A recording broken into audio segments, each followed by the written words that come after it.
3. Thank you for recording it. Whoever is magically doing that. Everyone is here except Phil, so I propose that we get started. And I know that we only have Fran for a couple of minutes, and there was one agenda item that I think she could speak to. So if it's okay with everybody, I'd like to just jump right into legislative priorities and then circle back through the agenda. Oh, Okay. and Phil is coming on too. Is that okay? Someone scream if it's not okay. Okay. Yeah. Fran, do you want to lead into this or? Okay, sure. Well, Happy New Year, everyone. We're back in the new year. I like even number years better. I don't know why, but 2022. So it's going to be good. I hope. I was thinking about that whole thing with as trustees, as ambassadors and advocates, and wondering how we can fulfill that role. What would be the easiest thing to do? And so I've been talking a little bit to Jessica and a little bit to Jane, coming up with ideas. I think the first idea would be what is Jessica's point of view on, what we could do. And Jane and I had talked about different techniques. I seem to be the one that always says, let's have postcard writing parties. And Jane brought up the point that delegates and senators' offices tally the phone calls that they receive on different issues and pro or con, and get up to a certain number.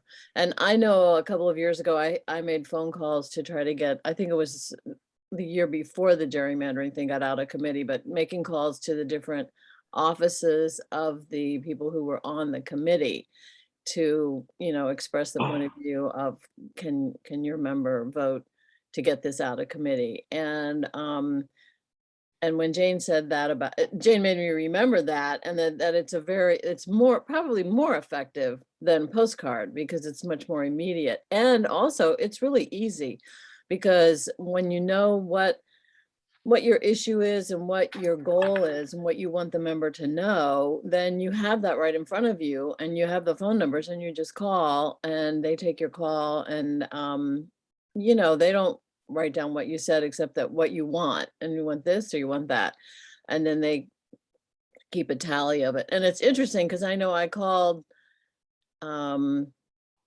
member, I think it was from around Hampton or Virginia Beach. Anyway, not in the same party, and definitely I was not a constituent, but I was going through my spiel of like, oh, we'd like to get this out of committee so that it can go to the floor for the members to vote on, and so just like to urge to get it out of committee, because that's what we would really like. And she was so funny because she said, well, I bet you would like that. And I was so taken aback by, I didn't expect, because usually they don't say anything. They're just like, okay, thank you, bye, but they mark it down. And so I think I started laughing, probably, and just sort of, then you do have a reply, because I said, well, just the point of getting it out where people can vote on it rather than keeping it. I don't think I said bottled up, but that's what they did year after year, is just kept it bottled up in committee. So if it's appropriate, or if there's something for us to do, that I would recommend, that we could, and I don't know whether that's a role that the outreach committee wants to spearhead or work on, or what the mechanism would be, but and the only thing I can think of is the ebook, and I don't know if that'll come up. But then there's also the state aid to libraries, and Jessica can help me with that, because I don't know, that's kind of a pro forma thing, I think. But anyway, that's what I've been thinking about, and that's it. Thank you. Yeah, I mean, we did start off just to slip in and then Jessica take it, but we did start talking about it's session time, the committee's meeting, let's just have a moment to consider if there's some action we should be taking. So we're kind of talking about tactics and what to do, and then we kind of backed up into, all right, do we have anything on the ebooks that we can and should be supporting? Does VLA have any legislative program that we can be supporting? Like, what is the need for us to even consider getting involved? So Jessica, is there any insight you can offer to that? Yes, happy to. Oh, sorry, looks like you've got a comment from Phil first. Phil? Thank you, Jessica. The baby's cute. Fran and Jessica know I had talked to Senator Marston about a bill that would address the ebook. And he was concerned with it, and he went to the Attorney General, and I have a call into his office. I was hoping to have something by today to see if he's going to do anything about it. So I was doing this not as a trustee, but as a library card holder and somebody interested in the book situation. Well, I'm happy to kind of jump off of those points. So the County Board of Supervisors has an approved legislative platform for the year. And the like was shared, I think at your December meeting, or maybe online, I can't remember at this point. There's only a couple of things that are library related on that platform. The first is state funding, which also extends to federal funding, because we get a lot of our state dollars that are plowed through the state library from the Institute of Museum and Library Services. And the second was about ebooks, although it was not so forward. What are you doing? As to suggest that the county put forward legislation this year, because they were also waiting to see what happened with some of the other bills and whether or not the lawsuit in Maryland moved forward at all. Beyond that, it can be really hard for you all as trustees to make any kind of advocacy pushes, because you can really only advocate as trustees for things that the Board of Supervisors have already approved. I have seen 2 bills come through already this year that I've been asked for feedback on as they relate to libraries. One of them was about Lyme disease and ticks. I don't know how much any of you want to advocate or support that. The bill itself was about asking the Department of Health and Human Services, the State Department of Health and Human Services, and the State Board of Education, and there was another agency, to create more consistent educational materials about ticks and Lyme disease, and then to make those educational materials available at libraries. So really, it was just libraries as a distribution space for that. There's not like a ton of meat there. The other bill that I have seen come through is about school libraries, and we were asked for our feedback about that. The school library bill was interesting, and I'd be happy to send you the draft text on it. In general, it is looking to provide a more open space for parents and other constituents to provide feedback on materials that may be purchased by school libraries in advance of them being added to the collection. Our concern on the staff side as a county library is that that is incredibly time consuming, and that you're not allowing actual subject matter experts to do their jobs.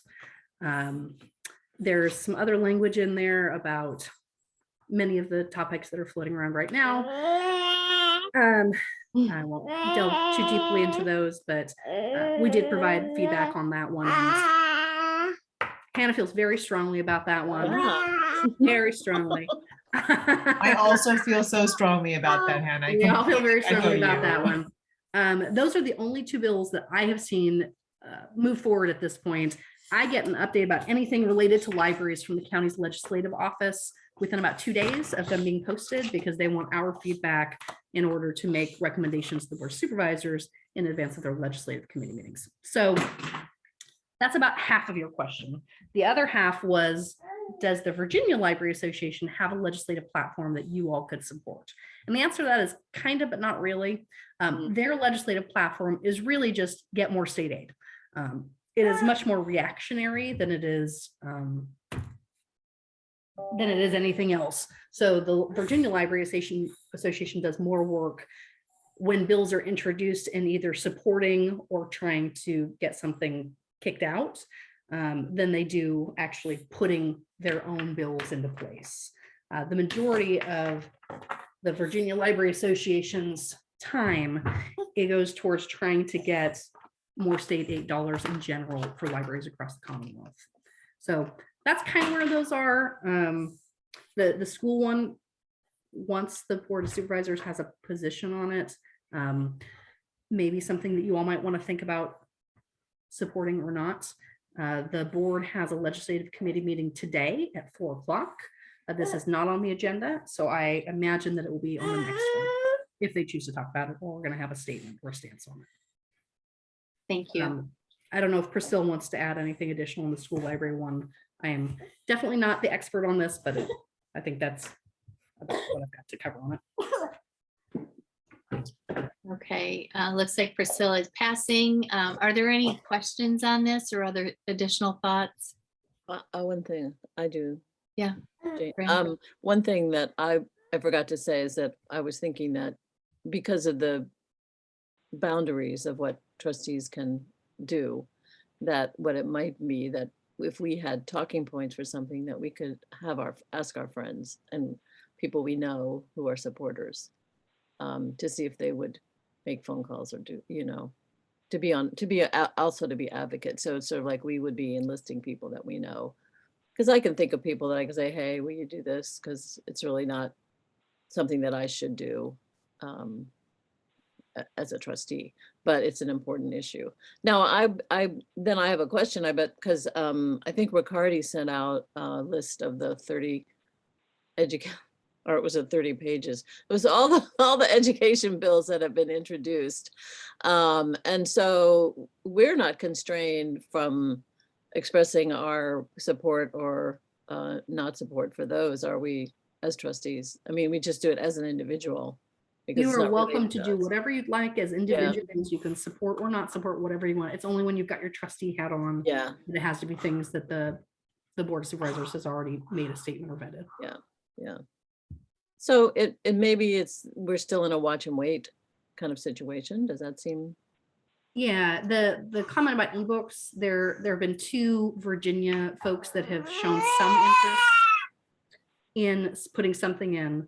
One, we were notified maybe 2 or 3 weeks ago, had opted not to. They wanted to wait and see what happened with the Maryland lawsuit. And the other one, as Phil indicated, is still also just trying to see where things lie. So I don't know where this one's going to go with the ebooks. There are a couple others. This is the background noise for your meeting. I'm very sorry. It's so happy.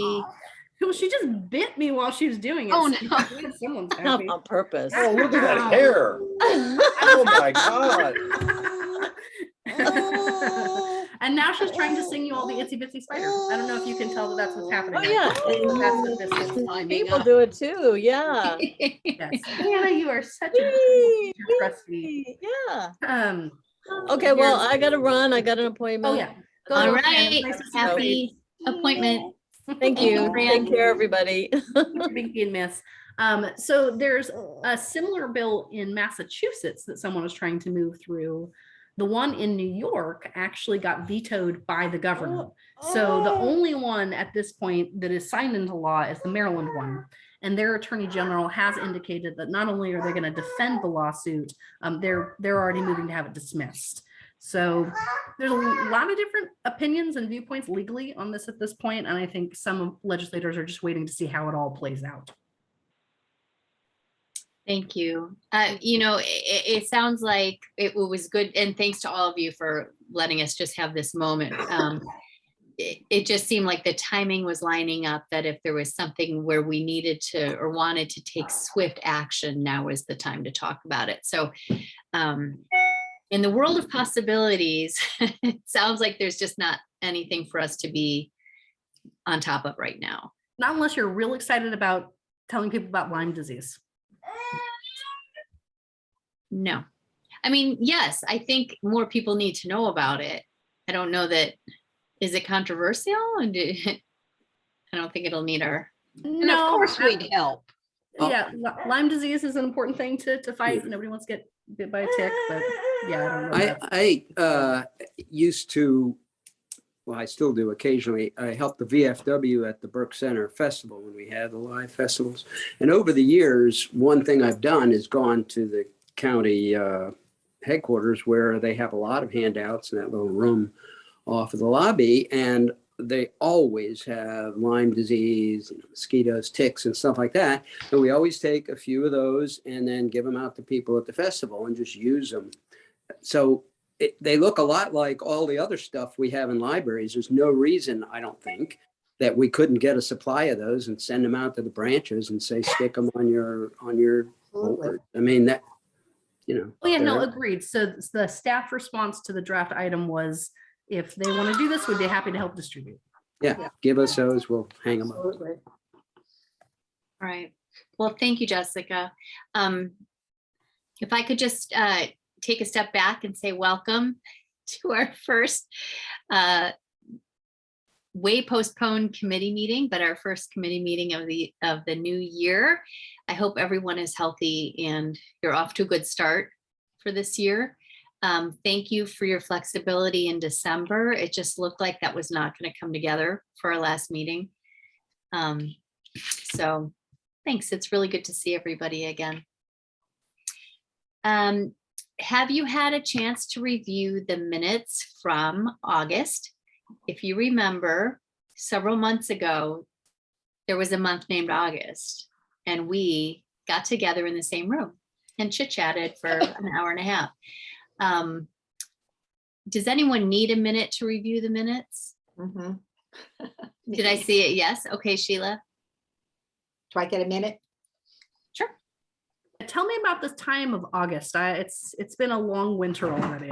Oh, it's a blur. I think it was hot. I think there was some sort of weather the day we met. Just remember being very concerned about people coming across the county at rush hour on a Friday in a big storm. But it did not dampen any trustees' enthusiasm. I'm not surprised by that, Melissa. Could we order some of the August heat for today? Oh, no, Right?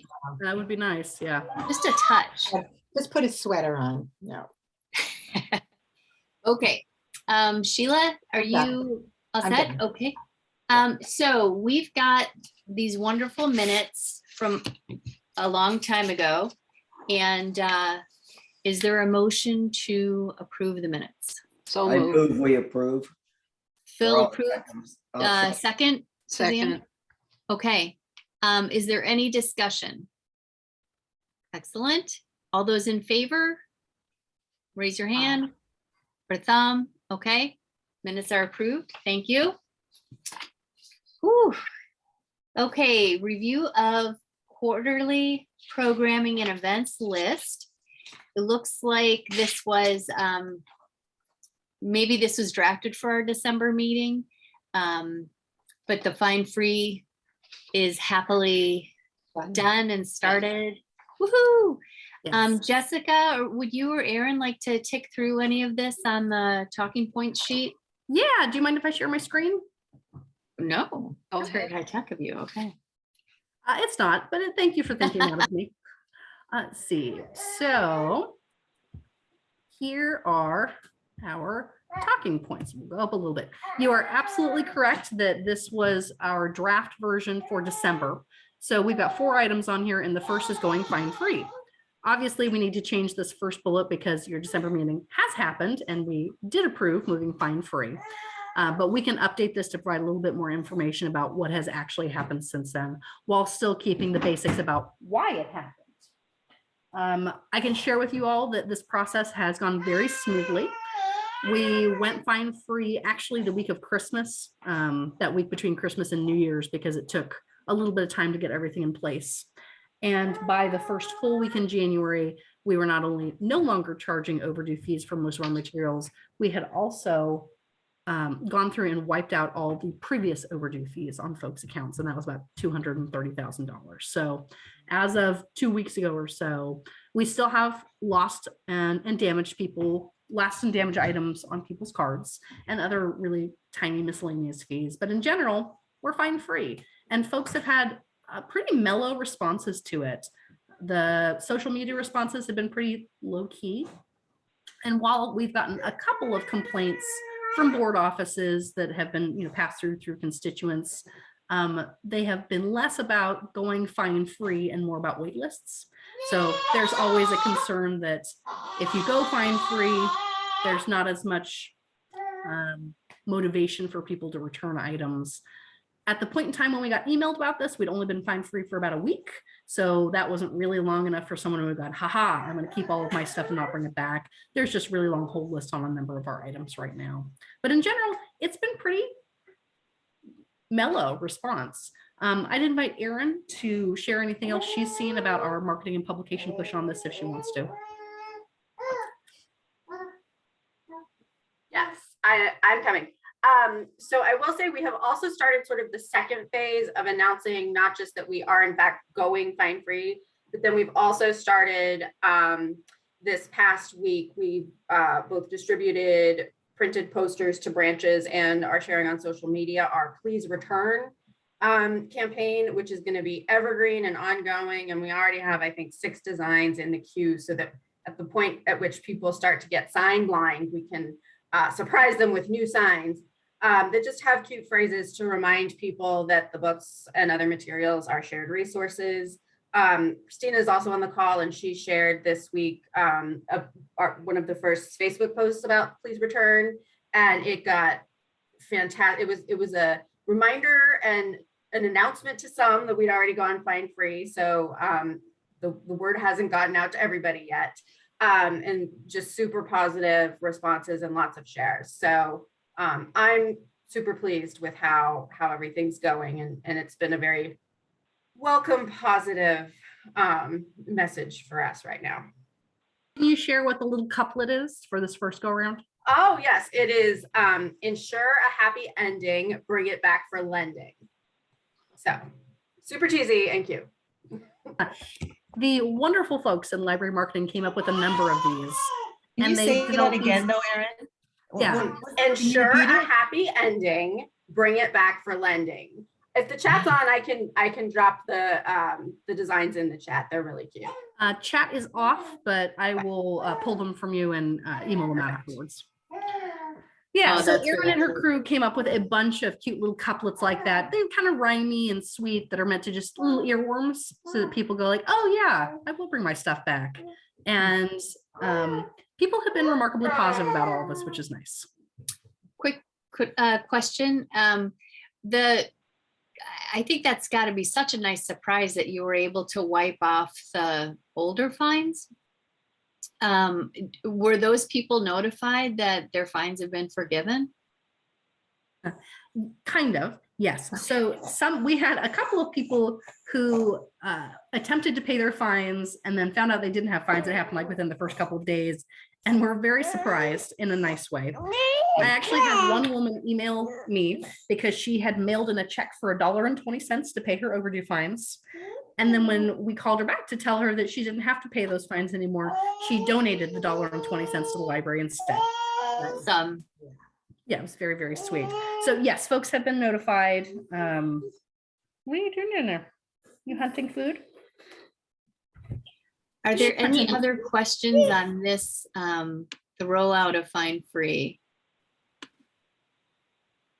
Congratulations, you guys, for such a smooth rollout. That's really good. And Erin, I think your marketing sounds really great. Me too. Yeah. Thank you so much. Really great. Erin and crew have done an amazing job on this, and they get all the kudos on it.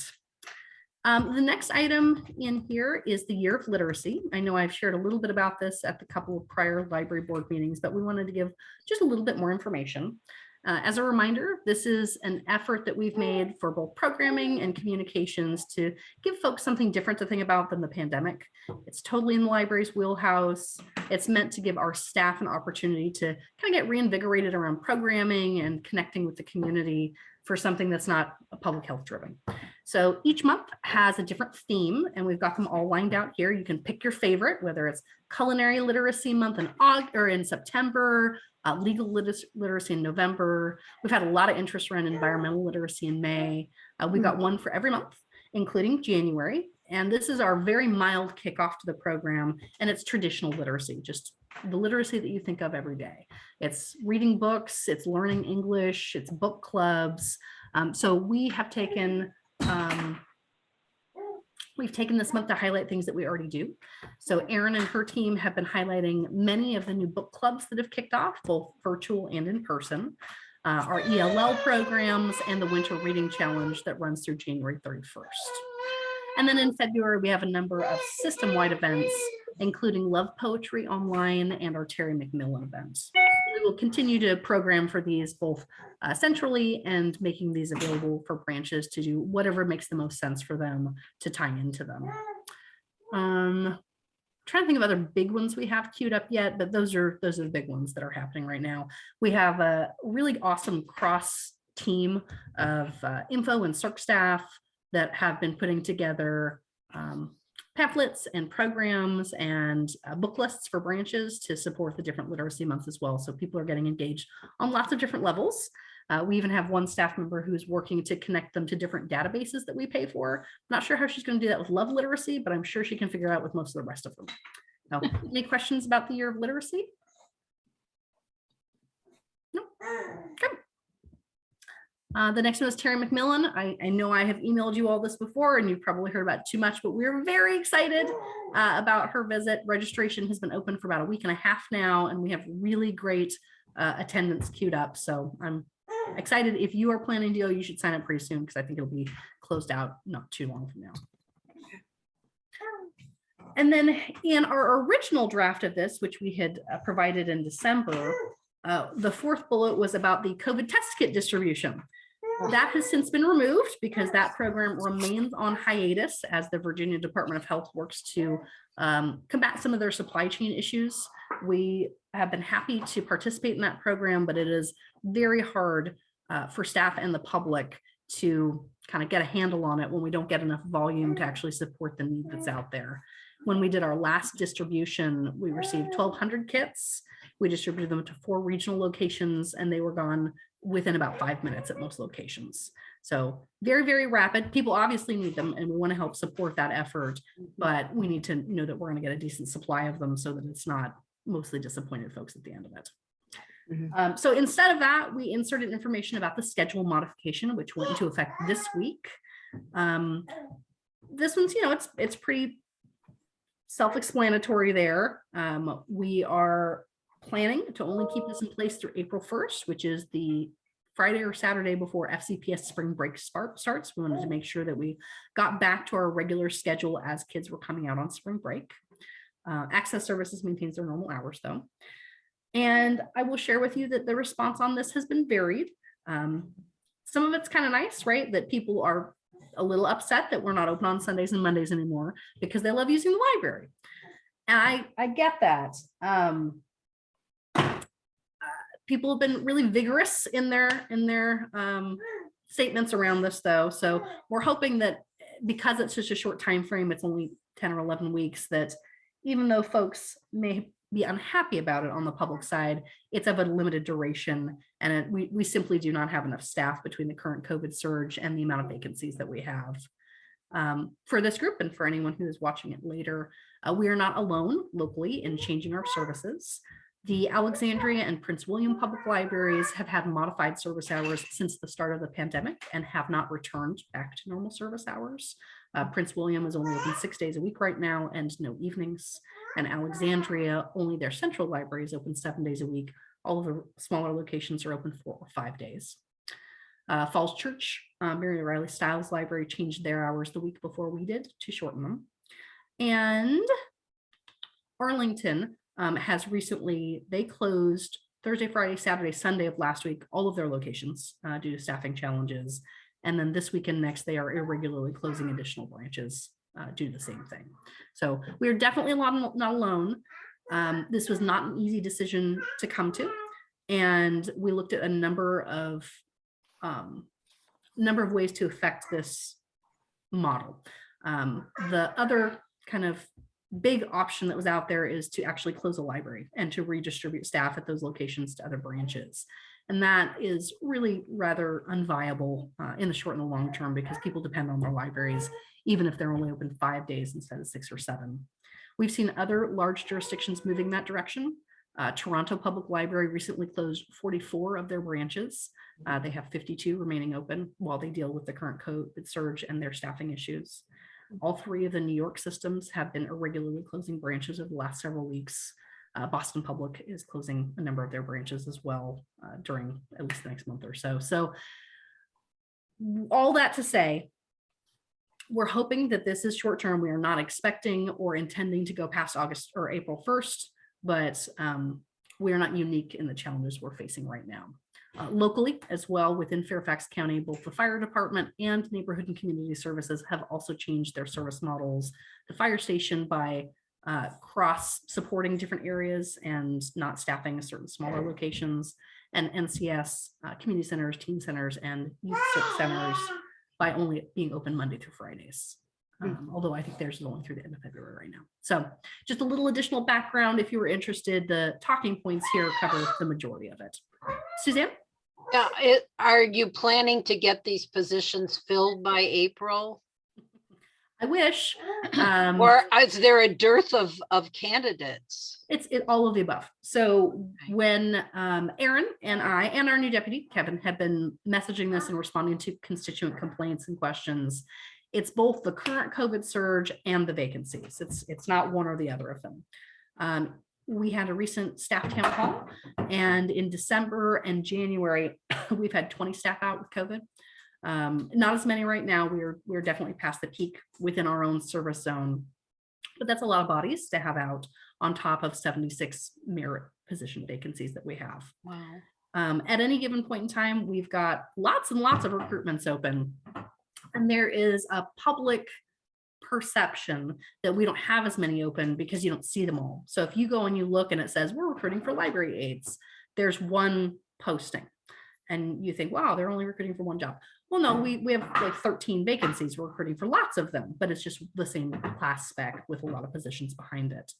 So I took a look Wednesday, so it might be a little out of date at this point, and we've got 40 plus recruitments currently somewhere in the process. They're either being advertised, we're setting up the interviews, but we're waiting for the referred list. They are interviewing, they're prepping for interviews, or we're going through the reference check and the first stage of the process. Like every industry and government body out there right now, we're facing the same challenges everyone else is. We are having smaller pools of referred candidates. When we actually start asking people to accept an interview date, they've either gotten another job or changed their minds. We have many people who pull out the day of their interview, which is, sad. And then you think you have a solid qualified candidate and they may have been offered another job because there's so much competition here locally. So it's a variety of factors. We have been, the example I've used with staff recently is we did a recruitment for 7 part-time youth services assistant positions, and we have so far been able to fill 1 off of that interview.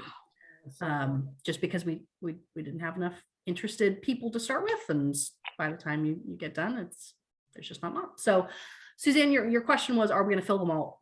No, that's not going to happen. But between filling some of them and getting past this current surge, we should be okay to get back. We were in a hard spot to start with, right? So at the start of the pandemic, the county had a hiring freeze in place and we were not hiring folks. And we had a lot of people who were able to retire, and so they did. So we have had this backlog of recruitments that we just haven't really been able to catch up to. So our staff know that this block of time is one where we're prioritizing interviewing and going through that process. So that is something we are trying to chug through as quickly as we can while still getting qualified, excited people into our FCPL family. And when these branches are closing because of no power or heating problems, does staff get sent to other branches to help out? Or how is that working? That depends. So if it's a long duration closure, so like if we know it's going to take 2 or 3 days to get something fixed, and staff can be notified in advance, then they go to work at another location. If they are on site at a branch and we have to close that location during their shifts, they are provided with administrative leave. Okay. That is a county exec's decision. That is not a library specific decision. Okay. Sheila? Yeah, with COVID, what is the quarantine duration? And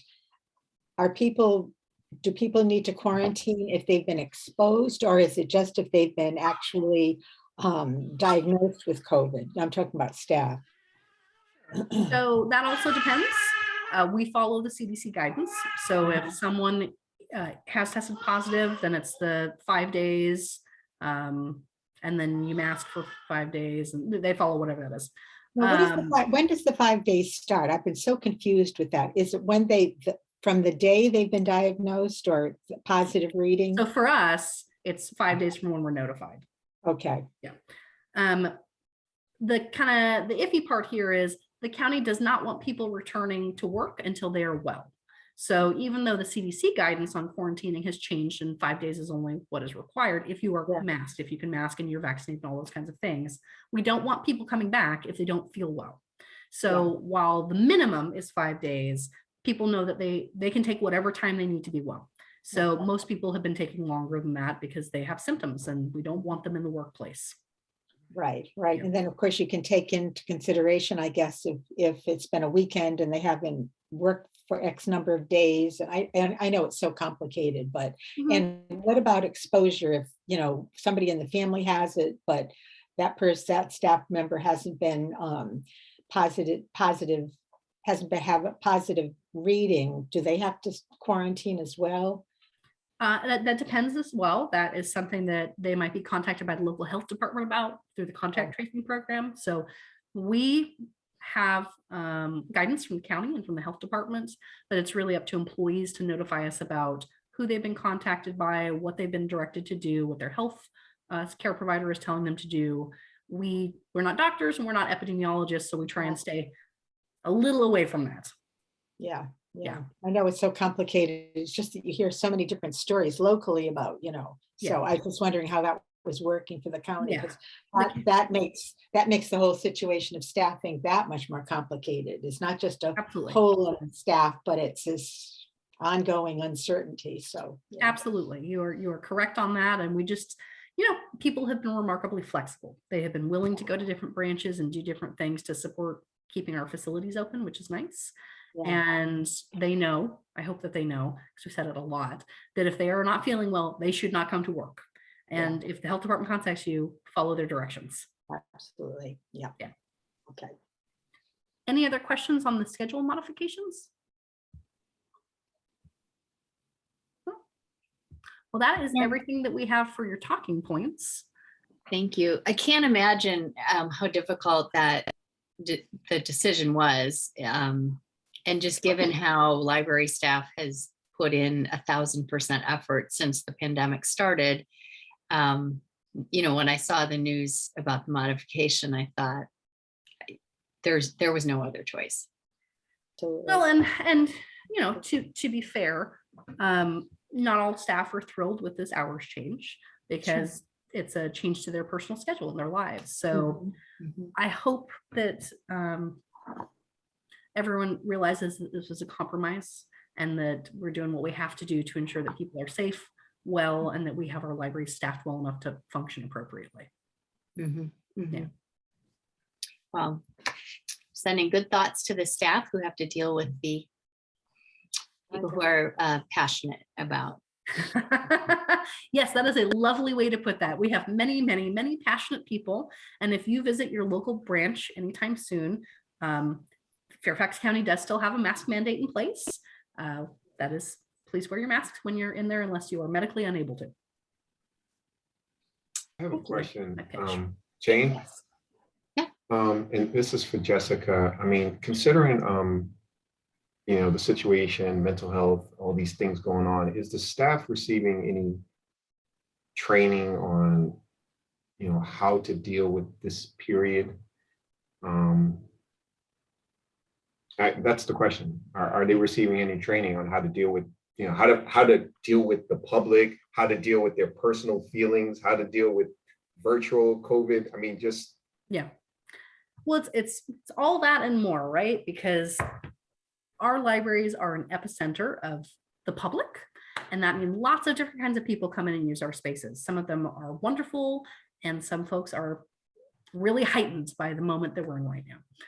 And yeah, it's wild times. So the county offers a lot of wonderful trainings, and I can remember some, at least at the start of the pandemic, you know, like 2021, maybe, no, like early 2021 into the summer.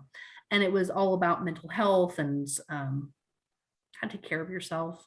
The county also offers employee assistance program, EAP services. So folks have time with like therapists if they need to. The library hasn't done a lot of work specifically around the pandemic. We've relied on the OD specialists that the county has. I know that the Virginia Library Association has offered some trainings as well. There's a couple coming up on staff safety during the pandemic as well. A lot of it, unfortunately, and fortunately, kind of two sides of the coin, the county's focus has been on training people, right, around how to work within this environment, how to be in, like, how to handle VOSH standards and the infectious disease response plans that we all have to have now. It's been a little less about mental health and more about the kind of general requirements of things. But you're right. I keep thinking like, wow, we've hit 2 years. Like it's been 2 years of this.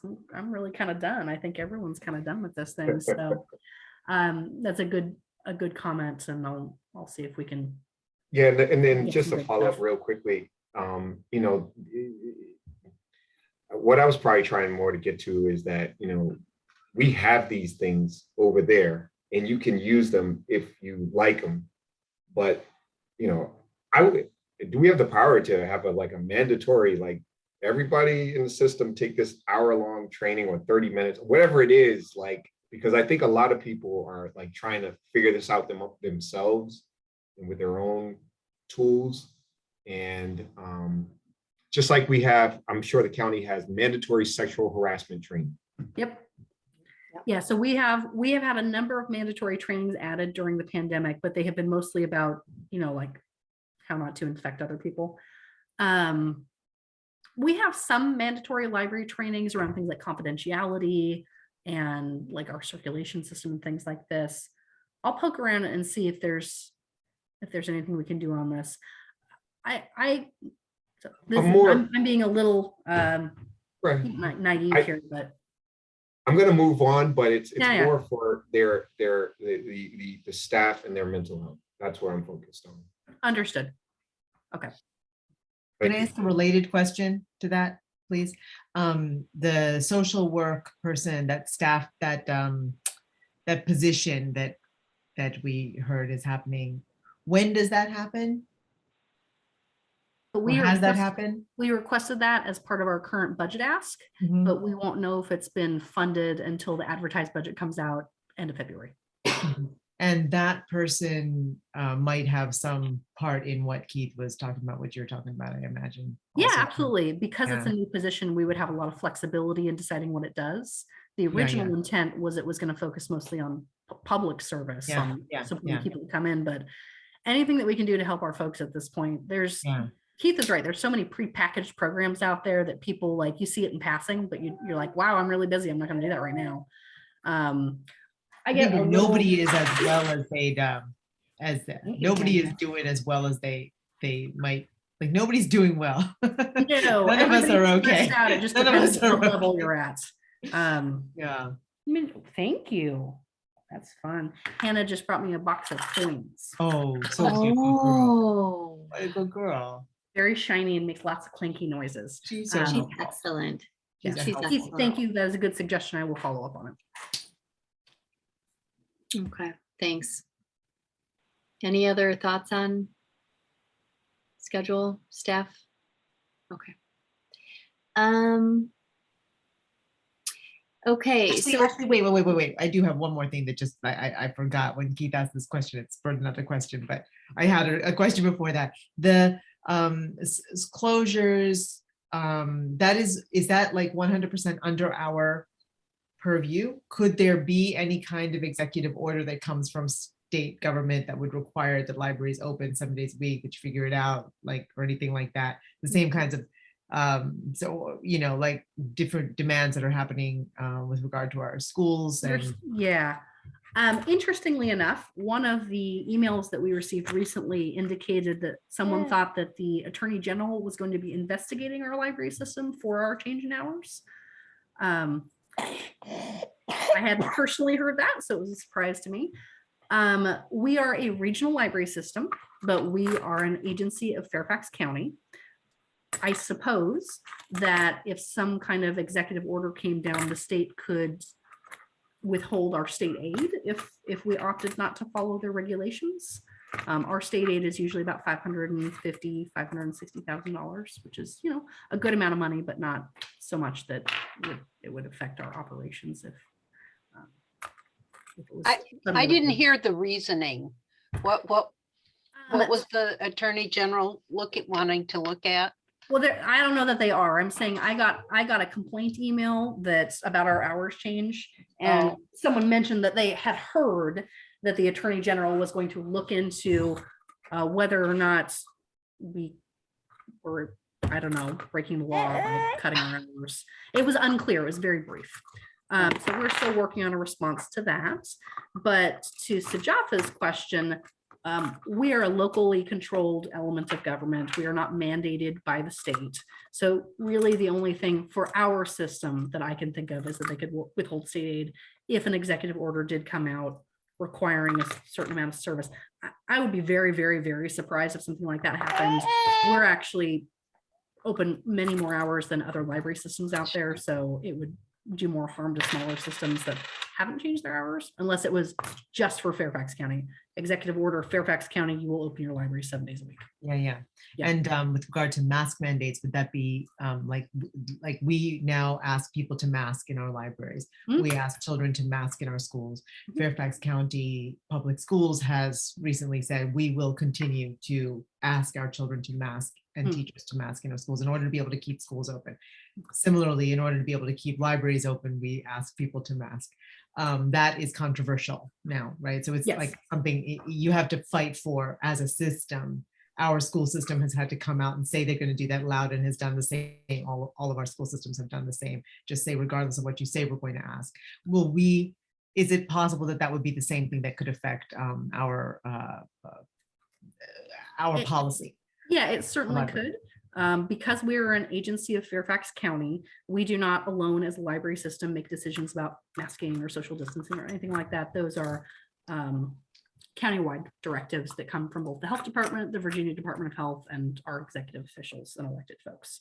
So if an executive order came down that said local government shall not require masking, or blah, blah, blah, blah, whatever is going to happen, you don't eat that. No, she's trying to eat coins now, sorry. Then that would be a choice of Fairfax County government about what they would want to do. We would just fall in line with it. Okay, we're going to have to take these coins away. They all taste very good, apparently. Delicious. You can have this instead. There you go. I have not heard anything about that. We're keeping an eye on it, and I can share with all of you and with any public who watches this later. We have certainly gotten more complaints about masking in public spaces over the last couple of weeks, because there's a mask mandate in place, but there's also an opportunity for people who are unable to wear masks to use our facilities for health related reasons. We don't ask people, it's your personal health reasons or your personal health reasons. So we certainly do have unmasked people in our facilities. It's just not the majority. So that could conceivably, to go back to Fran and Jane's initial, the way we started off this meeting, that could present an opportunity if we needed to protect our libraries and our staff by making calls or. Yes, absolutely. And that would be one that we could certainly, if anything came up, that we could certainly collaborate on, because the county has many public facilities that require masking, not just us, it's parks in their facilities, community centers, schools, CSBs, schools, family service sites, all the jurisdictional government centers, things like that. Thank you. Our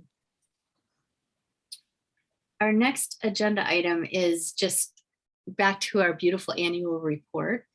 I was starting to think last month about, oh, I've got to pick up my annual reports and who am I going to send them to? And I just thought it might be good for us to spend just 5 minutes either brainstorming or talking about people you have sent these to in the past, to give each other ideas of where else we might be able to share our annual reports. So does anyone have, let's see, I'm trying to think of where my list went of all my great ideas. Who of you guys, if you've sent these out in the past, who have you sent them to? Obviously, it's a great idea to stop by your supervisor and drop off a handful. But has anyone had start. luck? Yeah, Jane, sorry? so I'll start, and we'll Okay. talk about the supervisor's office. I was actually surprised at John Marshall that they haven't seen these. So I dropped one off at, yeah, Jessica's like, what? But I make sure your library has them, and maybe they do have them, but they're not widely circulated. I don't know. So those are the two places where I went: supervisor's office and the library. Okay. Are they cataloged for each branch? That's a No, great- so Copy? we provided, I think, 10 for each branch for staff use. So I will follow up and make sure that those were distributed appropriately. We used to catalog them. Actually, that was Richard Byrd, I think, that said that. I'll check with all of them just in case. Okay. And we may have cataloged 1 or 2, but we had just given a handful to each branch so they had them available for staff if they wanted them. I dropped them off for all of the city councilmen in Fairfax and the school board members in Fairfax, the city manager, the public information office, and the school superintendent. And I probably heard from 5 or 6 of them thanking me and thinking it was a really terrific report. And others just said, thanks for dropping it off. So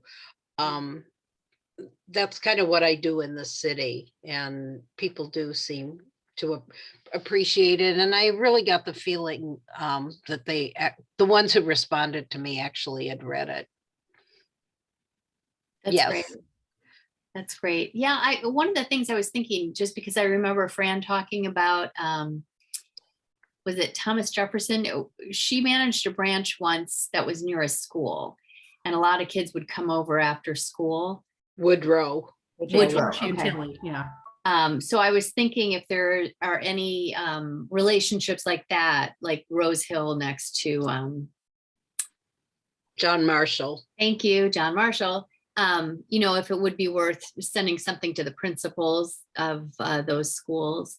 We can certainly, I'm happy to send these out to our school board members, unless you guys want to take care of your district people, but I can just do that for everyone. Okay. So that'll be I me. did put them in our administrative building, and when I checked about 2 weeks later, they weren't there. I can't guarantee that 10 people picked them up and took them away, but I can guarantee that I left them there for people who were waiting for appointments in our school systems administrative building. And I'm embarrassed to say I didn't think about sending it to our school board members. So I would appreciate you doing that, Jane. And I'll remember that in the future, that I should request some for each of them, because I think they would be excited to receive it. And I apologize for not thinking of it. Yeah. No, that's why we're talking now, is just to hear Suzanne say that she did that for Fairfax City. I think that helps all of us think, wait a minute, who else could we get? Erin, did you have something you wanted to add?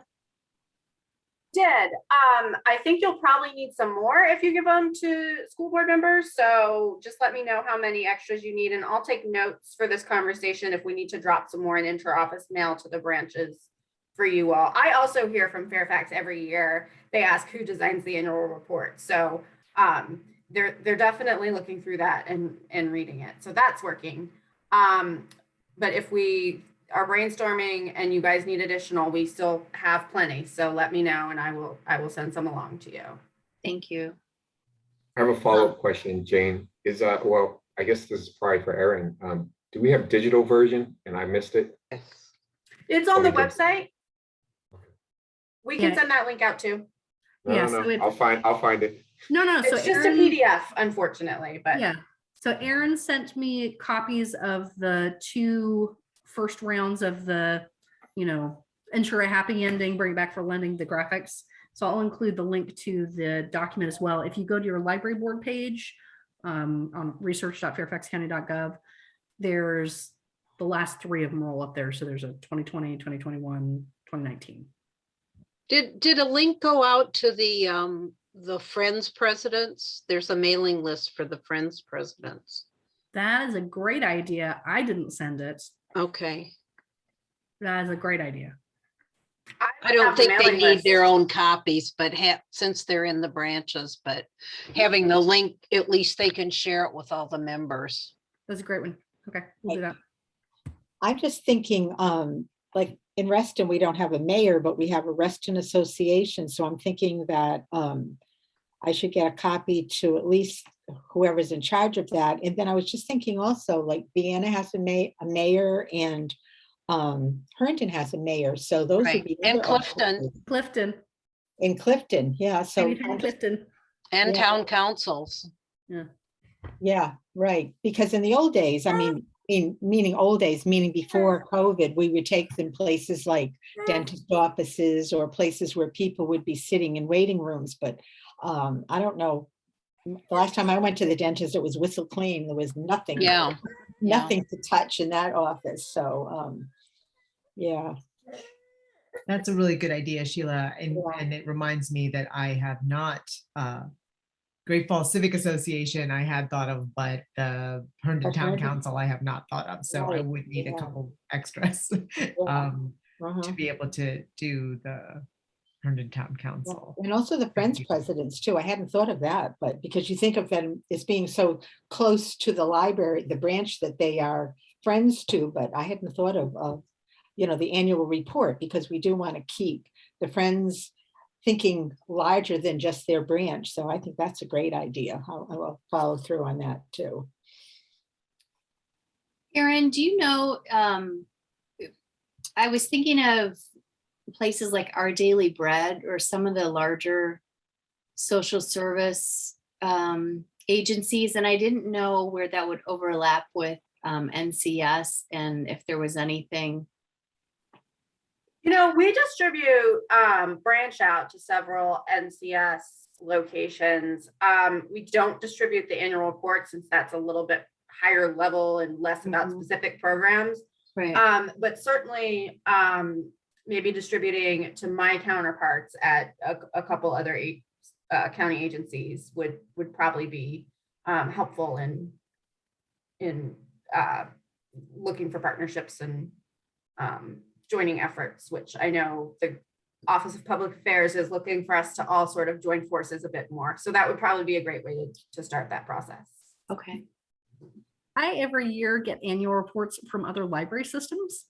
And I don't know if it's like a brag or not. They're like, look at all the great things we're doing. Haha, you should do them too. I don't know why they mail it, because they're from all over. I've got some from Canada. I'm not suggesting we do that, but I often look at them to see what we can borrow for our next annual reports. Yeah.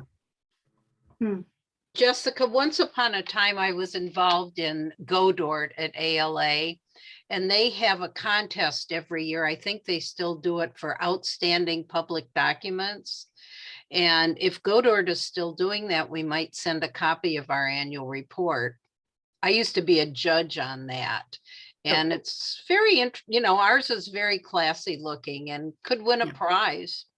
So Godort is the Government Documents Roundtable. Correct. The American Library Of Association. ALA. And I don't know if anybody at FCPL belongs to Godort anymore. Probably They do, I'm not. not aware of it, but we've got lots of folks. Maybe they are. So But I'll look into that and let you know. What about our Virginia delegation folks? Not that they have time right now to leaf through our gorgeous annual report, but that could be something with a cover letter signed by Fran.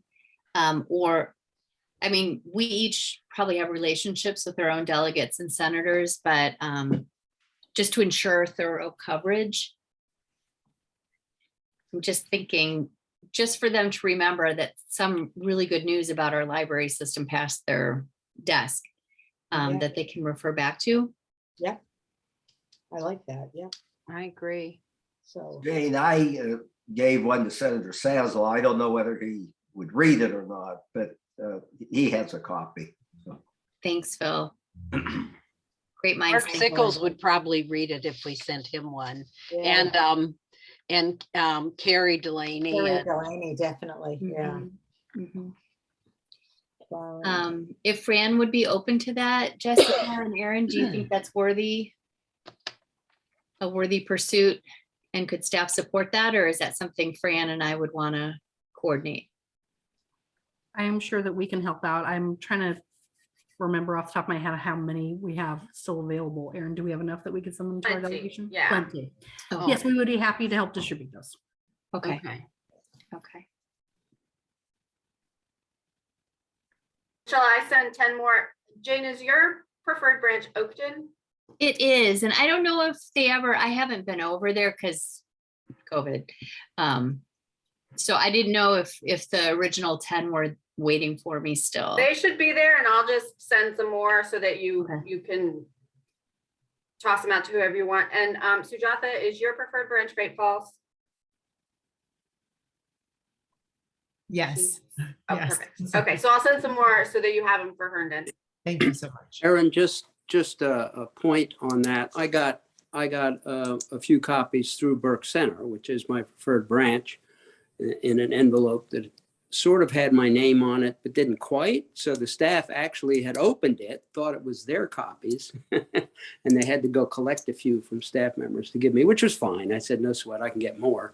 But I don't know how you mark them, but please make sure you, Yeah, send them we- separately. Send them I sent a note to branch managers and assistant branch managers. So if that didn't get, those directions didn't get Well, passed Jill's on, been then. busy counting, you know.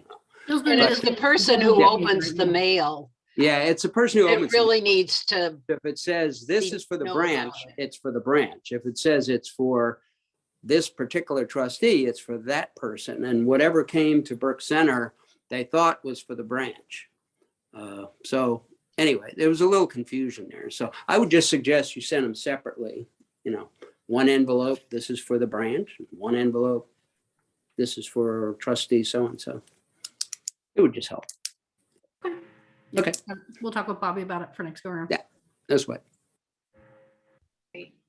Any other thoughts on ideas of where to send these beautiful annual reports?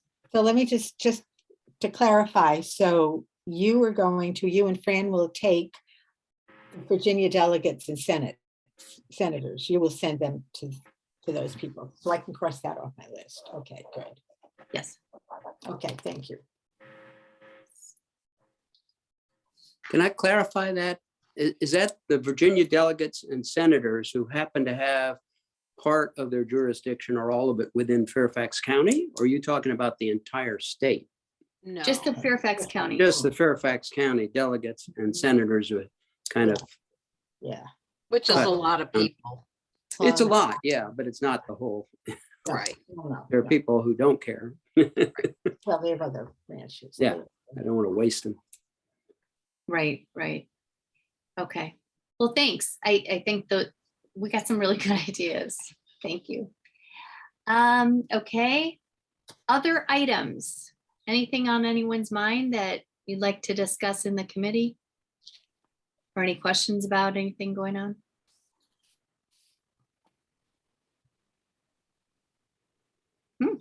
All right.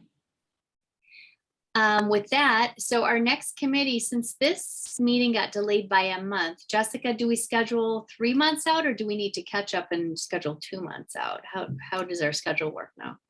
If you all are amenable, we would probably want to catch up and do something in late March so that you have spring talking points to cover April, May, and June. That's good. Okay, Sounds good. great. So And do some dates and we'll start from there.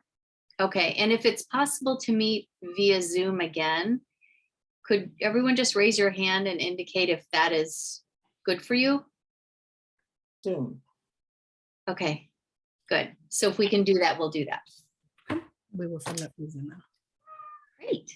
Well, thank you all. This was a great meeting, and I hope you have a wonderful Friday afternoon. Let your hair down, put your feet up, or whatever you need to do to ease into the weekend. And I guess we'll see you soon. Phil, any parting thoughts? Oh, no. I just want to wish everybody a nice restful weekend. Yeah, no snow this weekend. Oh, snow. Right.